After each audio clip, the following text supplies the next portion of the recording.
Shalom, nama saya Jonathan Frederick Nubuwa. Saya dari Peneliti lagi.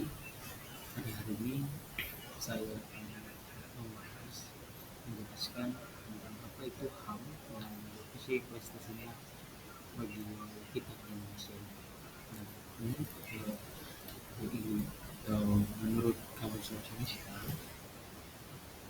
arti hak bahasa Indonesia adalah hak yang dilindungi secara internasional, yaitu Deklarasi PBB Declaration of Human Rights, seperti hak untuk hidup, hak kemerdekaan, dan juga hak itu memiliki, serta hak untuk beragama. Dari menurut tokoh yaitu Gina Patterson, HAM itu merupakan human rights call di Indonesia, Declaration of Independence kemudian atau bisa dibilang dengan HAM adalah hak yang secara inherent melekat dalam diri manusia yang tidak dapat dipisahkan, dan tanpa hak itu juga manusia tidak dapat hidup sebagai manusia. Kita akan membahas mengenai implementasinya. Yang pertama adalah implementasi sebagai dasar hukum HAM Indonesia, yaitu terdapat di Undang-Undang Indonesia 1945 dalam amandemen yang kedua dalam pasal 28A sampai 8J. Ini cara menjamin bahwa adanya hak dasar negara warga Indonesia. Dan yang kedua itu Undang-Undang Dasar Nomor 29 tahun 1999. Nah, ini menjadi kerangka hukum nasional untuk perlindungan dan penegakkan HAM.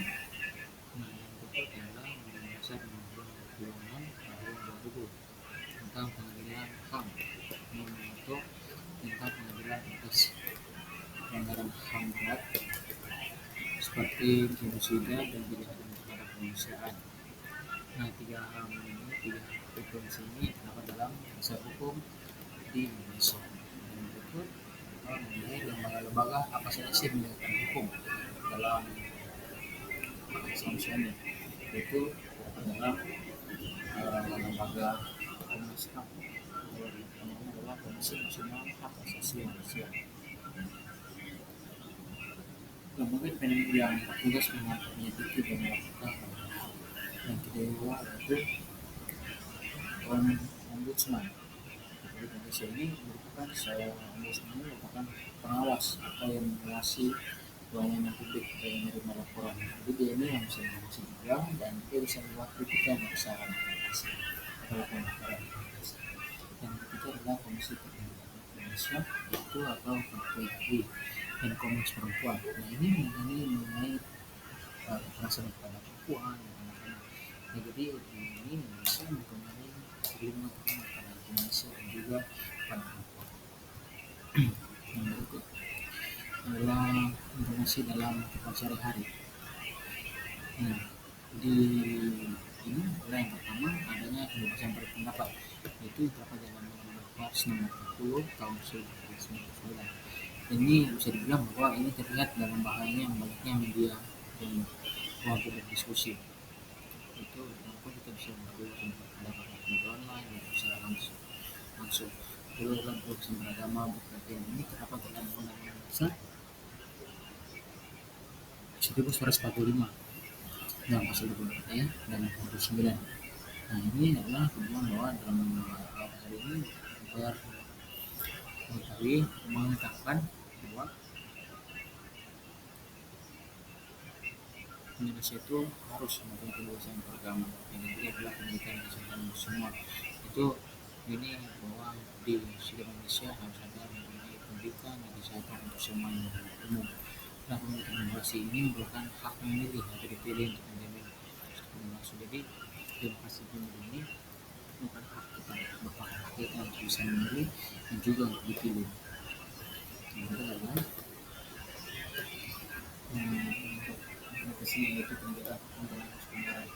Nah, kasus pelanggaran berat itu dia akan mempunyai seperti ini Timur Timur. Nah, ini ADADY diatur HAM walaupun masih banyak yang terhadapnya.